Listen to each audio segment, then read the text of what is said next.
Buenas tardes, ¿cómo va? ¿Cómo andan todos? Bueno, en este video les voy a mostrar cómo estuvieron desarrollándose los mercados internacionales en las últimas ruedas. La semana pasada tuvimos una semana cortita pero muy intensa. Los días hábiles nuestros la verdad que estuvieron muy volátiles y bueno, la idea de este encuentro es poder analizar juntos y arrojar un poco de luz a los últimos acontecimientos, ver cómo rearmar carteras y qué oportunidades pueden encontrar, siempre en el ámbito internacional a través de los llamados CDRs que estuvimos hablando anteriormente, estos certificados que nos da la bolsa para poder posicionarnos en empresas de afuera, en empresas del orden internacional, que están un poco ligadas a las acciones de afuera, a la evolución que tuvieron y también a nuestro tipo de cambio contado con liquidación, que es el precio en pesos de los dólares en el exterior. Y esta es la primera filmina que les quiero mostrar, cómo se estuvieron comportando el dólar que clasifican generalmente como dólar libre, que es el dólar MEP y el dólar contado con liquidación, libre en el sentido que no tiene cupo, no tiene cepo a la cantidad que podemos comprar, en relación al dólar oficial representado por la línea amarilla, que mantiene una tasa constante de crecimiento, aunque muy por debajo de estos dólares libres. Con la línea celeste, el dólar cable, que es este dólar de afuera que golpea o relaciona a los CDRs, y con la línea verde, el dólar MEP o dólar bolsa. Vemos que en las últimas jornadas se produjo una baja importante, están cotizando en el orden de los 144 el dólar cable y 140 llegó a valer el dólar MEP. Y el dólar oficial sigue por arriba de 155 si le consideramos los impuestos y retenciones que nos recargan, llamado dólar solidario. Bueno, siguen por debajo de ese dólar solidario, pero cayendo a un ritmo sostenido. Entonces, lo primero para mirar es ¿por qué están cayendo? Y bueno, y ahí hay varias hipótesis que se fueron formando en la opinión pública y en base a lo que investigamos. Primero, como ya venía mencionando, intervención del gobierno, tanto por venta de títulos públicos del ANSES o del Banco Central, que presionan estos dólares bursátiles a la baja de forma arbitraria, digamos. Pero también no solo desde el sector público, sino que desde el sector privado empezaron a frenar esas operaciones por acuerdos con el gobierno. ¿Qué pasa? El gobierno se reunió con los principales jugadores del mercado y acordó frenar ese tipo de operatoria MEP o cable. También hay interés en achicar la brecha entre el oficial en el orden de los 80 y pico, casi 90, y de los dólares libres, porque el FMI, para poder establecer las bases de un acuerdo y renegociación de deuda, tiene como principal punto de interés achicar estas brechas. Entonces el gobierno por un lado interviene, por el otro lado hace los famosos telefonazos a los agentes principales del mercado para que frenen este tipo de volumen de operaciones. Y además podemos mencionar que al haber turismo básicamente local, por no poder salir todavía a realizar nuestras vacaciones a través de países de afuera, es que la demanda estacional de dólares también mermó. Así que se confluyen un montón de variables que hicieron que esta baja sea tan significativa. Pero lo principal, creo yo, es esto de que hay un interés en cumplir, digamos, las bases para la negociación con el FMI y entonces ir achicando esas brechas a pedido de ellos y de esa manera artificialmente bajan el dólar libre, tanto MEP como contado con liquidación, y siguen subiendo el dólar oficial de manera sostenida. Esto no puede mantenerse mucho tiempo más, creo de que todo ya hubo, digamos, unanimidad en que se está atrasando un poco el tipo de cambio comparándolo con la inflación. Ustedes saben que tanto en nuestro país como en el resto de las economías del mundo, que ya lo vamos a hablar, hay emisión de dinero en exceso, digamos, hay exceso de liquidez, y eso hace que los tipos de cambio, si permanecen bajos o artificialmente bajos, se vayan atrasando, porque es un precio más de la economía y porque tienen que subir como los demás bienes. Así que desde el punto de vista de los inversores, ¿qué decirles? Los que están comprados en CDRs, excelente oportunidad de recompra de CDRs, es decir, ¿qué va a pasar con el CDR? Va a estar bajo, va a estar, digamos, los precios de los CDR van a estar bastante bajos y eso genera oportunidades de compra en algunos sectores. Así que quienes no hayan comprado todavía, es un buen momento, está, digamos, el precio del dólar que necesitamos para comprar las acciones de afuera, está bajo, está barato comparado con los otros dólares, así que momento para prestar atención y entrar. El que venía queriendo ya invertir en CDRs puede llegar a ser una buena oportunidad. Pero ahora les voy a mostrar por qué también hay que tener cuidado en qué sector entrar, porque también a nivel internacional se está produciendo un arbitraje de carteras.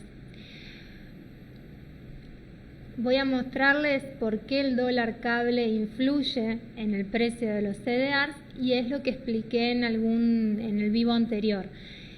El precio del CDR en pesos se compone de dos precios: el precio de la acción que queramos posicionar y el precio del dólar afuera, el precio en pesos del dólar afuera, es decir, el tipo de cambio.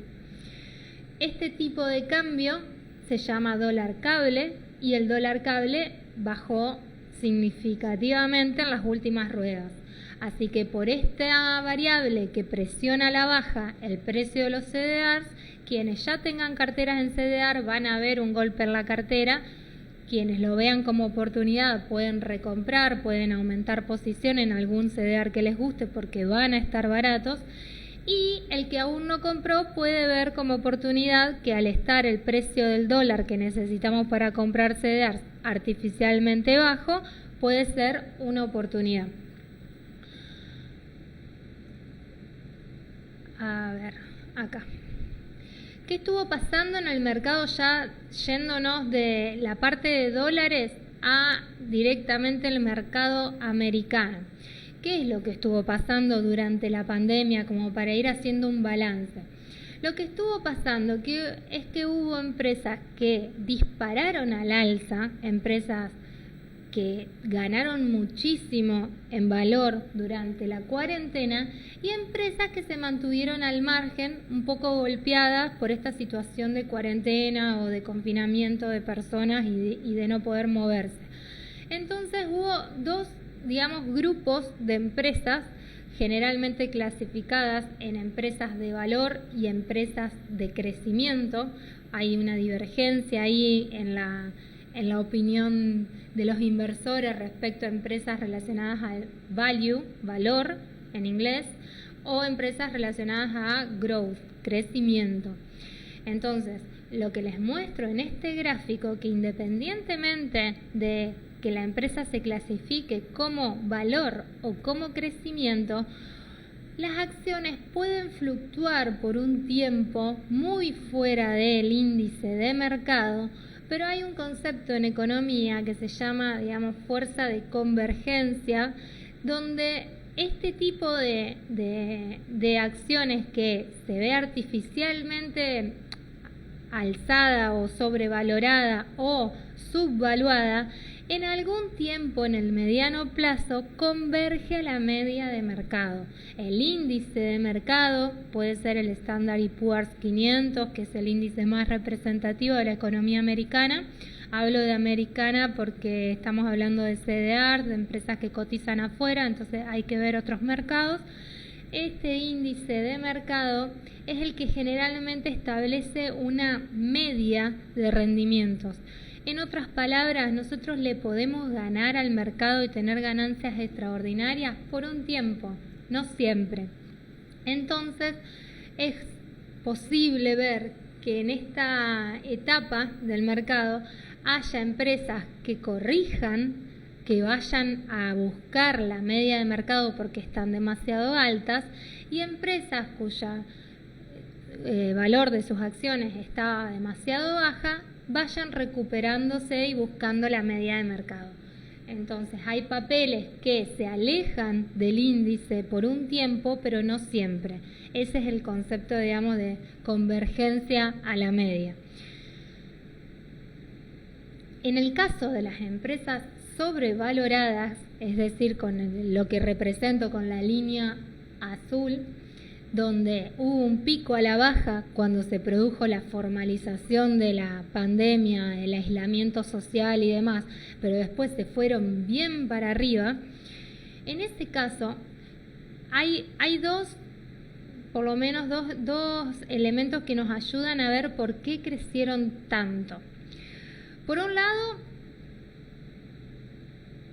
esto, que se relaciona con el exceso de liquidez que hay en el mercado. ¿Qué pasa? Todas las economías, para poder paliar la crisis que produjo la pandemia, para poder ayudar a los productores y a los distintos sectores de la sociedad, emitieron muchísimo dinero.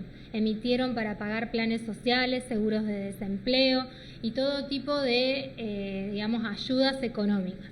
Esa mayor emisión, con una producción relativamente estancada, se fue directo a los precios de los bienes que se comercializan, pero también a los precios de los activos.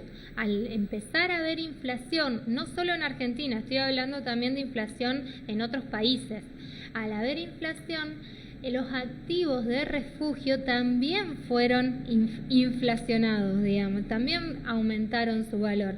Entre ellos los instrumentos de inversión como las acciones, las criptomonedas, ni hablar, el oro, en este momento está pasando una situación bastante negativa, pero tuvo un muy buen crecimiento, los títulos del tesoro, en definitiva la inflación a nivel mundial también contagia a los activos financieros.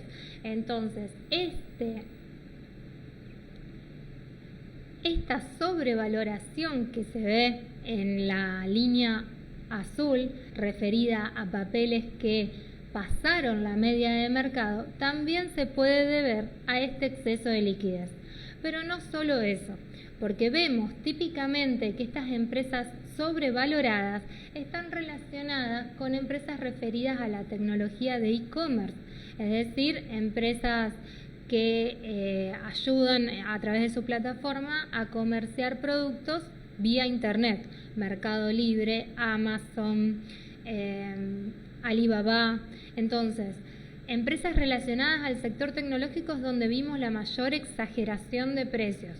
También sectores como el streaming, es decir, la comunicación a distancia, el teletrabajo, empresas como Zoom, por ejemplo, Webex, Cisco en realidad, se vio, importante el tema de la sobrevaloración. Empresas relacionadas a los juegos, a los microchips, al almacenamiento en la nube. Hay dos factores, por eso que decía, dos factores que se unen en esa sobrevaloración de precios. Por un lado, el exceso de liquidez que hay a nivel mundial, sobra el dinero y entonces se van los precios. Y por otro lado, esto más relacionado con los fundamentos o con los cambios de costumbres del consumidor, relacionado a aumento de comercio electrónico, aumento de teletrabajo. Entonces ese tipo de acciones se valorizaron y mucho. Esto, bueno, tener en cuenta esto sobre la revalorización de precios. Y acá lo vemos a ese dibujito teórico que les hice sobre la convergencia, se los muestro en la vida real. En la vida real, ¿qué pasó? El Standard & Poor's 500 puede ser uno de los índices más representativos de la economía americana y vemos algunos papeles que venían bien cerquita del índice de mercado durante los meses previos a la pandemia, y en marzo, que se produce la baja más importante, se empiezan a separar considerablemente. Algunos por debajo del índice de mercado y otros papeles por arriba, exageradamente por arriba del índice de mercado. Entonces, vemos, por ejemplo, Amazon o Mercado Libre, ni hablar de Tesla, que no la pude poner en el gráfico porque me achicaba demasiado las escalas, pero fue exagerado también el nivel de crecimiento que tuvo. Empresas que se inflaron mucho, incluso más que el valor que tienen en términos contables. Así que ahí está metido también un cambio cultural, creo yo, en la gente sobre el uso de estas plataformas, pero también un exceso de liquidez. En contraposición, empresas como ExxonMobil, Coca-Cola, General Electric, Procter & Gamble, Walmart, empresas que se relacionan más con el ciclo económico, al entrar en recesión el mundo, fueron golpeadas duramente por el tema de la pandemia, ni hablar de Despegar, Embraer, empresas de aerolíneas, que al cortarse abruptamente la logística o el traslado de personas y de cosas, eso hizo bajar considerablemente el valor de sus acciones y también de sus ingresos. Los productos de consumo masivo, el petróleo. Entonces hay empresas que se mueven por debajo de la media y empresas que se mueven muy por arriba de la media. Volviendo a la clasificación tradicional que tienen los inversores sobre este tipo de empresas, podemos hablar de empresas sobrevaloradas relacionadas a growth, crecimiento, y empresas subvaluadas o en el sentido de que el precio está castigando mucho a las empresas relacionadas con valor. Vamos a explicar un poquito mejor de qué se trata estos dos grupos. Las empresas relacionadas al crecimiento se definen como empresas típicamente del sector tecnológico porque es el sector más dinámico, más relacionado con la innovación, aunque no necesariamente, porque por ejemplo está el caso de Tesla, que se relaciona con autos eléctricos, con el área automotriz, o con Walt Disney, que en realidad puede verse relacionada al turismo, pero también incorporó a su unidad de negocios el streaming a través de Walt Disney, de Disney Plus. Entonces, empresas relacionadas al crecimiento son empresas que están en vías de expansión, que ya sea porque recién están comenzando en el mercado o porque, si bien están consolidadas en el tiempo, incorporan continuamente innovaciones que hacen saltar el negocio hacia otro nivel. Entonces, Facebook no es solo Facebook, ustedes saben que Facebook, WhatsApp, Instagram, capaz que incorporan a TikTok si la logran absorber. Google no es solo Google, es YouTube también, Tesla, Amazon, Mercado Libre, Microsoft. Vimos crecimiento sostenido durante la pandemia de este tipo de empresas. Primero por esto de que sus plataformas fueron ampliamente aceptadas durante el distanciamiento social, y segundo, por esto de que hubo un exceso de liquidez y sigue habiendo. Empresas relacionadas al crecimiento, empresas relacionadas a la expansión, al ciclo de expansión del negocio, también tienen como típica característica que todas las ganancias de su giro comercial son reinvertidas en el mismo negocio. Entonces no hay distribución de dividendos a los accionistas, a los inversores. porque al estar en un ciclo de crecimiento, de permanente innovación, suelen reinvertir sus propias ganancias o ingresos del negocio. En cambio, las empresas de valor, que se las voy a mostrar ahora, son empresas relacionadas al área industrial, al área de consumo masivo, a la energía, la cadena de valor industrial, en la parte financiera, empresas de sectores llamados tradicionales, ¿sí?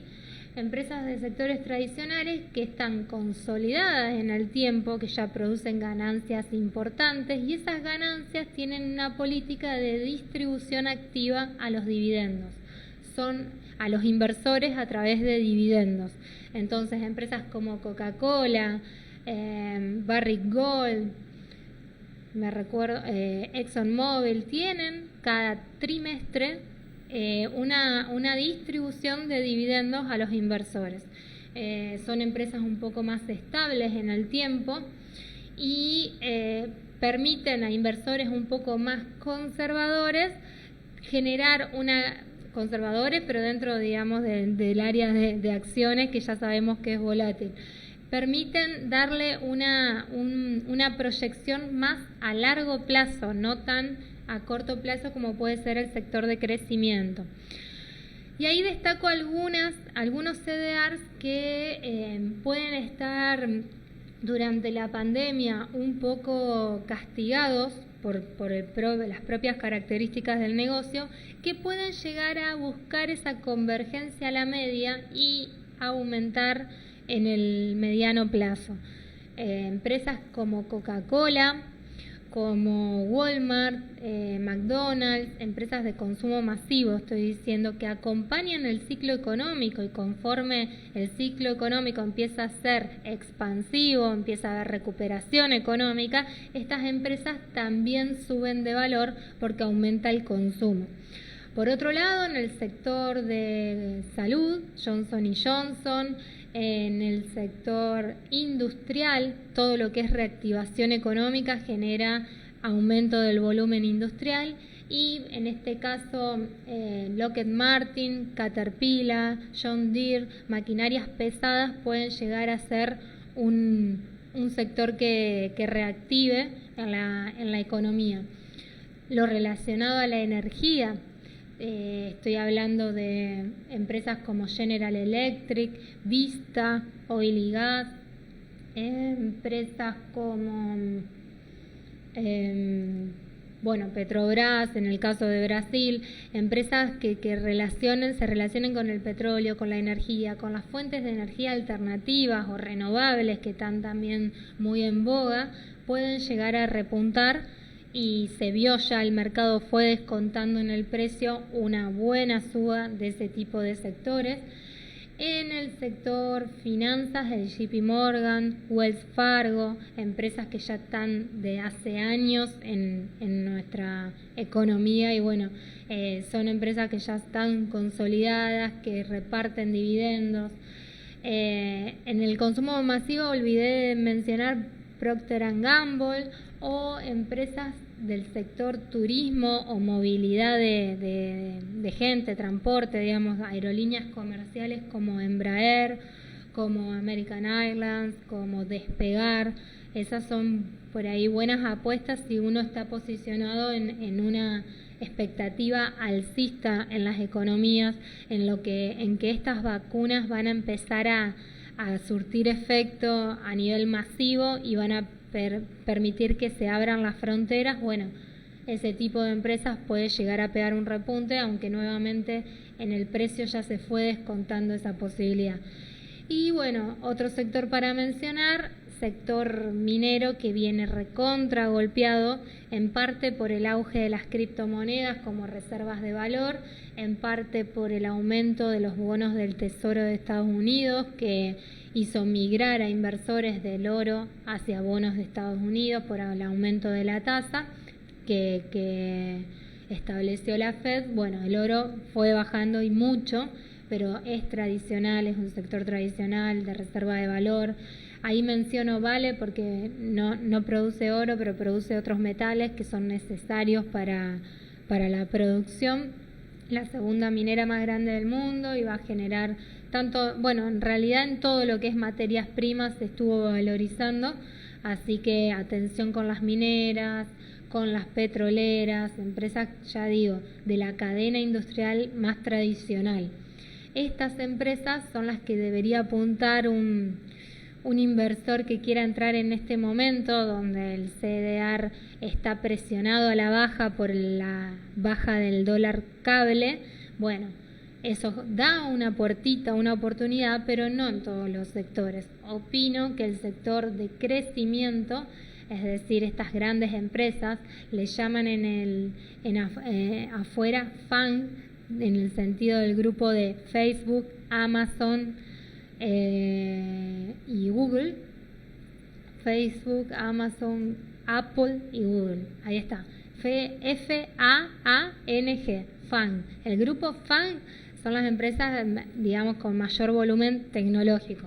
Pero yo le agregaría, por supuesto, Tesla, Microsoft, en fin, empresas que están relacionadas a la innovación y que ya tuvieron su gloria, su momento, digamos, de auge durante la pandemia y se espera una buena corrección. El índice Nasdaq es el índice que concentra a todas las empresas tecnológicas, está pegando correcciones ya desde la semana pasada. No sé si se habla, todavía es dudoso si se habla de un cambio de tendencia o de una corrección, pero es cierto que va a corregir un poco más quizás, porque venían muy altas. Así que la apuesta vendría a ser a este tipo de sectores: sector de consumo masivo, sector minero cuando llegue el momento, sector industrial, sector finanzas, petrolero. Ese tipo de sectores más tradicionales de la economía puede tener su momento en esta etapa del mercado, ya no tanto las empresas que están de moda como las tecnológicas. Recuerden que si quieren abrir una cuenta comitente y contar con mi asesoramiento, lo pueden hacer a través de Bull Market o de Leiva Hermanos con esa documentación. Y bueno, los espero en otro encuentro sobre inversiones. Espero que les haya servido este repaso de mercado para entender lo que sucedió en los últimos días. Elijo este medio de comunicación para que me permita mostrarles gráficos, que creo que es lo que visualmente puede ayudarlos más a comprender estos fenómenos, pero no permite que hagan comentarios. Por favor, háganmelos aparte, contáctenme, fíjense si podemos conversar al respecto sobre algún papel que tengan en particular. Y bueno, al que no haya todavía ingresado al mercado, los invito a hacerlo a través de una cuenta comitente en Bull Market o Leiva Hermanos.